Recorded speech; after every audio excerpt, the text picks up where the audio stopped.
Friends, ఫిబ్రవరి 10, 2022 రోజున జరిగిన ఈ సీన్ మీకు గుర్తుంది కదా. దీని గురించి గుడ్ మార్నింగ్ ధర్మవరం మీద మాట్లాడుతున్నాడు, ఒకసారి వినండి. చిరంజీవి అయితే చాలా స్మార్ట్ గా ఇది ఏదో చేయండి అని దండం పెట్టుకుంటూ చూపించారు. ఆ వీడియో క్లిప్ రిలీజ్ చేసి చిరంజీవి కూడా చాలా ముదురు ఇది చేయాలా అని చెప్పేసి చేసినాడు. పాపం అర్థం చేసుకోలేక పోవడం జరిగింది. మా జగన్మోహన్ మిస్టర్ కేతిరెడ్డి వెంకటరామరెడ్డి ఆ రోజు తాడేపల్లి ప్యాలెస్ లో మూసేసున్న తలుపుల వెనక ఏం జరిగిందో అందరికీ తెలుసు. కానీ చిరంజీవి గారు చాలా స్మార్ట్ గా యాక్టింగ్ చేశారు. ఆయన ముదురు మా జగన్మోహన్ రెడ్డి అర్థం చేసుకోలేకపోయాడు అని ఈ రోజు నువ్వు చెప్పే మాటలు వింటుంటే నవ్వాలో ఎడవాలో అర్థం కావట్లేదు. అసలు నువ్వేం మాట్లాడుతున్నావు నీకన్నా అర్థం అవుతుందా?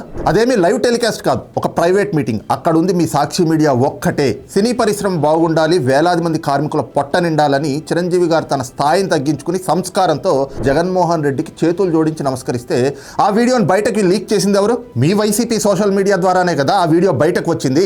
సినిమా టికెట్ ధరలను కావాలని తగ్గించి ఒక ప్లాన్ ప్రకారమే సినీ పరిశ్రమను మీ కాళ్ల దగ్గరికి రప్పించుకున్నారు. ఆ టైంలో భీమ్లా నాయక్, అఖండ లాంటి సినిమాలు రిలీజ్ కి సిద్ధంగా ఉన్నాయి. పవన్ కళ్యాణ్ గారిని, బాలకృష్ణ గారిని రాజకీయంగా, ఆర్థికంగా దెబ్బ కొట్టాలనే కుట్రపూరితంగా ఈ పనులు చేశారు. జగన్మోహన్ రెడ్డి తలుచుకుంటే చిరంజీవి అయినా మా దగ్గర తల వంచాల్సిందే అని అహంకారంతో పవన్ కళ్యాణ్ గారికి ఒక సైకలాజికల్ మెసేజ్ ఇవ్వడానికి మీరు ఆ వీడియోని రిలీజ్ చేశారు. ఆ రోజున చిరంజీవి గారిని, సినీ పరిశ్రమను అవమానించింది కూడా మీరే. చేయాల్సిన చౌకబార్ రాజకీయాలు, కుట్రలు అన్ని మీరు చేసి ఈ రోజు వచ్చి చిరంజీవి గారే ఇదంతా స్మార్ట్ గా చేశారు అని రివర్స్ డ్రామాలు ఆడుతున్నారా? ఫ్రెండ్స్, ఒకవైపు మెగా అభిమానులంతా చిరంజీవి గారి బర్త్డే సందర్భంగా సంబరాలు, వేడుకలు జరుపుకుంటుంటే వైసీపీ వాళ్ళు మాత్రం ఆయన స్థాయిని తగ్గించాలి, ఆయన్ని అవమానించాలి అని చెప్పి ఈ గుడ్ మార్నింగ్ ధర్మవరం మాట్లాడిన మాటల్ని సోషల్ మీడియాలో సర్క్యులేట్ చేస్తూ సునకానందం పొందుతున్నారు.